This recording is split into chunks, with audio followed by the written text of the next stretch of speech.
Ah, la méditation. C'est important de méditer.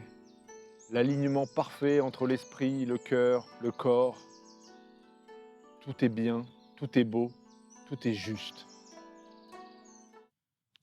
Bon, après, si on peut aller visiter quelques caves, c'est pas mal aussi, tu vois.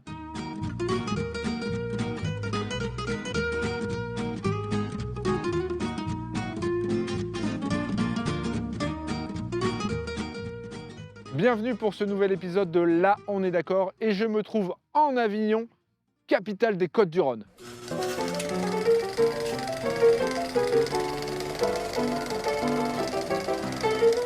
Oui, parce qu'aujourd'hui, on va parler Côtes-du-Rhône rosé. Je sais, ne partez pas, j'ai déjà tout entendu. Le rosé, c'est pas du vin, c'est un mélange de blanc et de rouge. Ça fait mal à la tête, c'est facile à produire, tout ça, tout ça. Mais apparemment, ça n'a pas l'air d'être ça, donc je vais aller enquêter, je vais aller poser des questions et surtout, je vais régler quelques comptes. Et ça commence maintenant.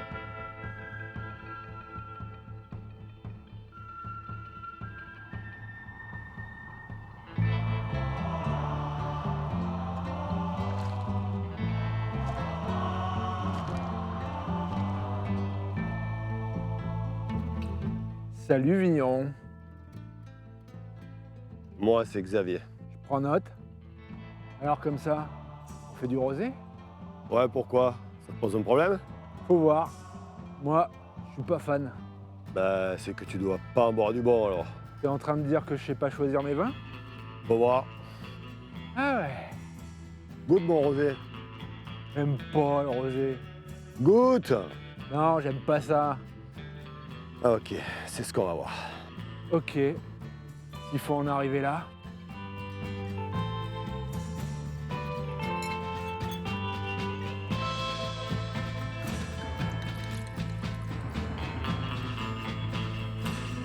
Donc on va évacuer la question tout de suite. Est-ce que le rosé, c'est un mélange de vin blanc et de vin rouge? Non, ce n'est pas un mélange de vin blanc et de vin rouge. Alors du coup, on fait comment? Alors, tu as deux manières de le faire. Mais c'est avec des raisins rouges? Alors, c'est avec des raisins rouges, bien sûr, mais tu as deux manières de le faire. Tu vendanges, tu le mets dans le pressoir et tu presses. Pressurage direct. D'accord. Et tu auras un rosé très pâle. Donc c'est un pressage assez rapide, quoi. Très rapide. Et tu as un rosé pâle.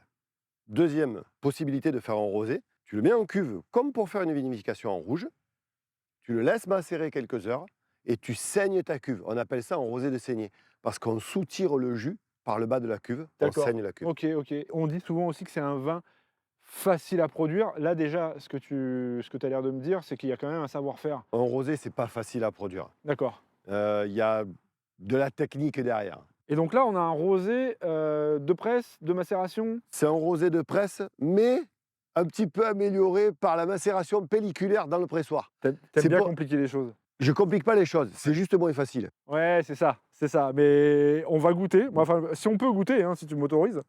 Oui, oui, bien sûr. Ouais, allez. On a ce côté rosé festif, gourmand, assez élancé. Mais en même temps, il y a un côté délicat, rond, presque un rosé qu'on pourrait boire un peu tout au long de l'été, mais voire même un peu plus, quoi. Exactement.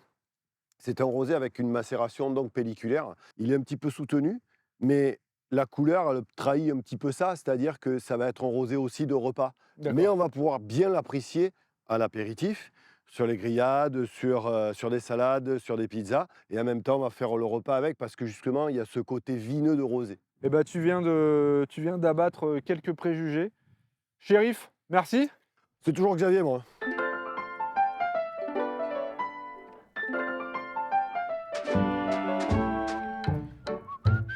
Oui, effectivement, le rosé, ça peut être festif, convivial et surtout gourmand, délicat et bien équilibré.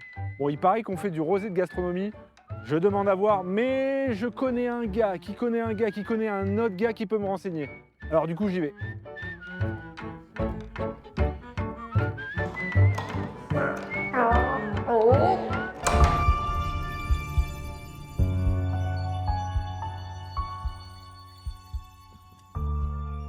Samuel? Samuel! Ouais, Nicolas. Viens, avance-toi. Non mais ça va, je vais rester là. Non, non, je te dis avance-toi. Viens T'es dans cette sûr, cave. hein? Oui, promis, tu vas voir, ça va bien se passer. Bon bah ça va alors. J'ai une question pour commencer. Est-ce que le rosé a une histoire? Tavel, 1936, premier rosé de France. On a historiquement, dans les Côtes-du-Rhône, des crus des Côtes-du-Rhône rosés, et donc on a une vraie histoire. Mais alors, d'après toi, pourquoi il n'est pas considéré comme du vin? Parce que je pense qu'il a souvent été plutôt dans une phase, entre guillemets, un peu alimentaire, et peut-être que la gastronomie s'est intéressée un peu plus tard sur ce segment-là. Et nous, dans les Côtes-du-Rhône, on fait quel type de rosé? On a évidemment des rosés qui sont des rosés d'été, hein, des rosés à déguster au bord de la piscine, comme on dit, mais on a aussi historiquement un savoir-faire sur des vins de garde, et on fait des rosés de garde également. Et j'imagine c'est ça qu'on a dans le verre. Là, ici, on a un assemblage de Syrah et Viognier en co-vinification. Ah, Syrah et Viognier, donc il y a du blanc et du rouge. Il y a du blanc et du rouge, mais pas assembler les jus, hein, c'est Ah, c'est interdit. pas du vin, c'est Non. les raisins qui sont... Co-vinifier les raisins, Oh, bien ok. sûr. Pourquoi le Viognier? Parce que le Viognier va amener beaucoup de fraîcheur, d'acidité, comme un célèbre cru des Côtes-du-Rhône. Et cette tension, elle est très importante pour la garde. Mais là, tu es en train de me spoiler. Est-ce on va goûter? OK.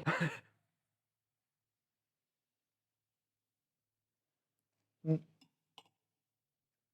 Donc, effectivement, fraîcheur, délicatesse, elles sont d'entrée. Il y a vraiment cette tension, une tension saline, vraiment du début jusqu'à la fin.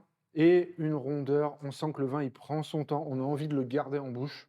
C'est un rosé septentrional, D'accord. sud Montélimar. Ok, donc d'où le côté un peu aérien. T'as vu comment ça fait saliver? En fait, c'est ça qui est Ouais, c'est ça, intéressant. on a envie d'aller manger là. Exactement, on a Ouais, envie d'aller carrément. manger. C'est ça la recherche sur ces rosés de garde, tout en nuances. Ok. Eh ben Samuel, merci beaucoup. Tu vois, j'étais arrivé un petit peu sceptique Nicolas, avec des a priori. Là, ça commence à partir. Merci beaucoup. très heureux de t'avoir convaincu.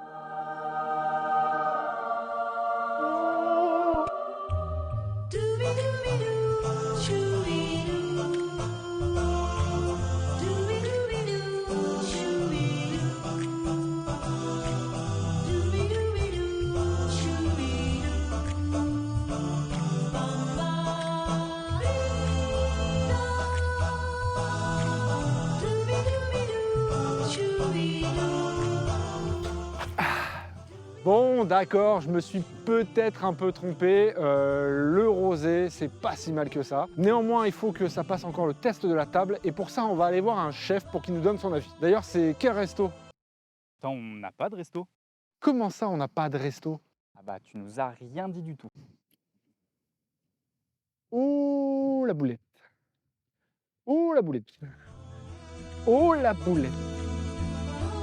Allez, Grenache, on y va!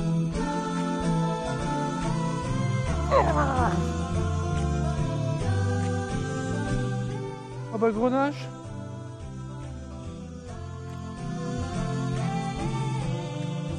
Christophe Bollis, le Café de France, Caderousse, une institution.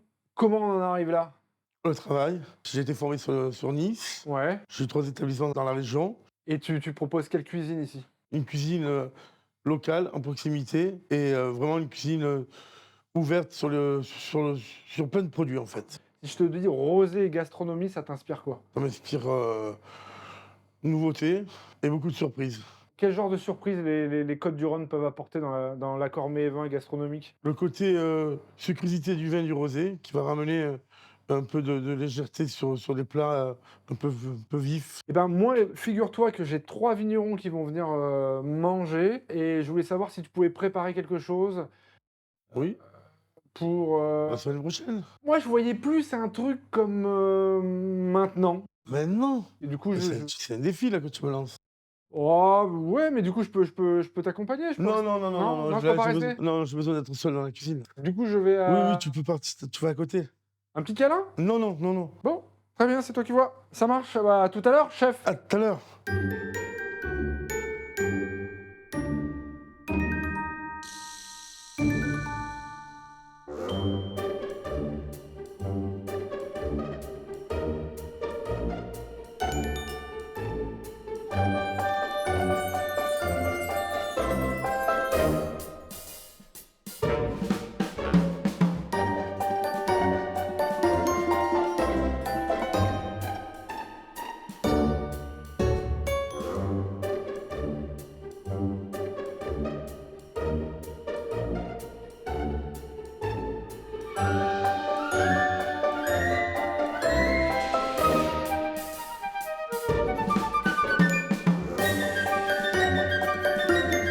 Ah, mais vous êtes déjà là?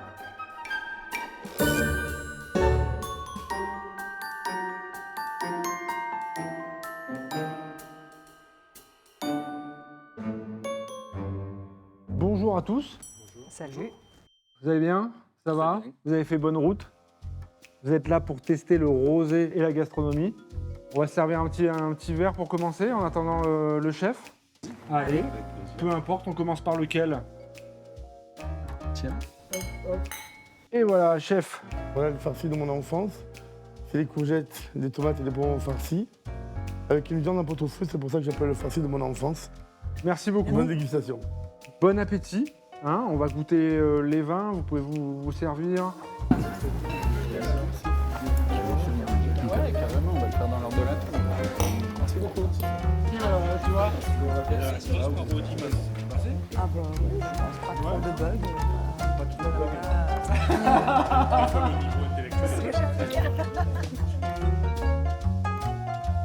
La particularité des Côtes du Rhône rosés. C'est vraiment la diversité, les différents styles, D'accord. parce qu'on a des rosés fruités et délicats pour le début du repas, ou même les rosés piscine, comme on dit, servis bien glace. Oui, c'est les rosés de presse, quoi. C'est ça, de ouais. pressage direct. Et après, on peut partir sur des profils un peu plus généreux. Et ce qui va aussi jouer, c'est la multitude de cépages. Parce De que nous, on est cépages? quand même gâtés, on en a plein. Ouais. Et chaque cépage va donner un petit peu de style différent, de texture, ou plus de fruité, plus de gras. Voilà. Donc on peut vraiment jouer sur ce plan-là. De cépage et j'ai même envie de dire de terroir. Parce que c'est vrai qu'il y a les vins blancs et les vins rouges. On a la notion de terroir, mais on l'a pas. Enfin, c'est pas qu'on l'a pas, c'est qu'on n'en parle pas pour les rosés. Et pourtant, il y en a une. Ah bien sûr. La vallée du Rhône est une région qui est extrêmement grande, donc on a une multitude de terroirs aussi, en plus des cépages, et on va passer d'un sol qui peut être sableux à un sol très riche en calcaire, jusqu'à un sol de galets roulés. Et par exemple, sur un sol très calcaire, on va avoir quel type de rosé? Alors ça va être des rosés qui vont être beaucoup plus purs, beaucoup plus minéraux, comme les blancs. D'accord.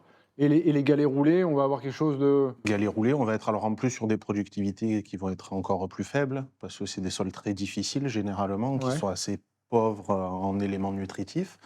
Les galets roulés, eux, vont emmagasiner la chaleur, la restituer la nuit, et on va se retrouver avec des maturités qui peuvent aller beaucoup plus vite et être beaucoup plus poussées aussi. Et donc, à l'instar des rouges, des rosés sur des galets roulés, ça va faire aussi des rosés de garde, par exemple, aussi. Tout à fait. Et qui dit rosé de garde, forcément, puisqu'on est là, c'est les rosés de gastronomie. Il y a une exception un peu Côte du Rhône avec la gastronomie. Oui, tout à fait. La pluralité des terroirs et la pluralité des rosés qu'on peut trouver dans les Côtes du Rhône correspondent très bien à la typicité de la gastronomie provençale, mais pas que. Ouais. Et du coup, on a vraiment une saisonnalité du rosé qui peut s'élargir grâce à cette pluralité. D'accord. Et d'ailleurs, qu'est-ce que tu penses des rosés là, un peu qu'on déguste avec ce plat-là?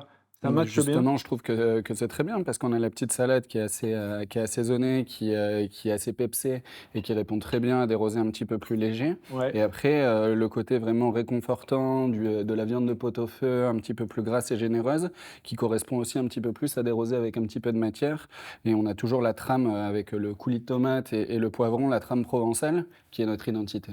Et c'est des rosés aussi qu'on peut boire toute l'année. C'est ça qui est beau avec le rosé, c'est que ça peut répondre à plusieurs envies, dans le but, qui sera toujours le même, c'est de se faire plaisir. Les amis, je reviens dans 5 minutes. Oubliez tout ce que je vous ai dit. Le cerveau humain aime bien catégoriser les choses. On a fait du rosé, un vin facile, un vin qu'on pouvait négliger. Mais les Côtes du Rhône rosé, c'est un savoir-faire. C'est un terroir qui s'exprime pleinement. Et aujourd'hui, c'est comme ça que j'ai envie de l'aborder. Mais avant de conclure, j'ai quelque chose à faire. Chef, merci, c'était royal. Avant de partir, est-ce que je peux te demander une dernière chose? Allez, approche. Là, on est d'accord.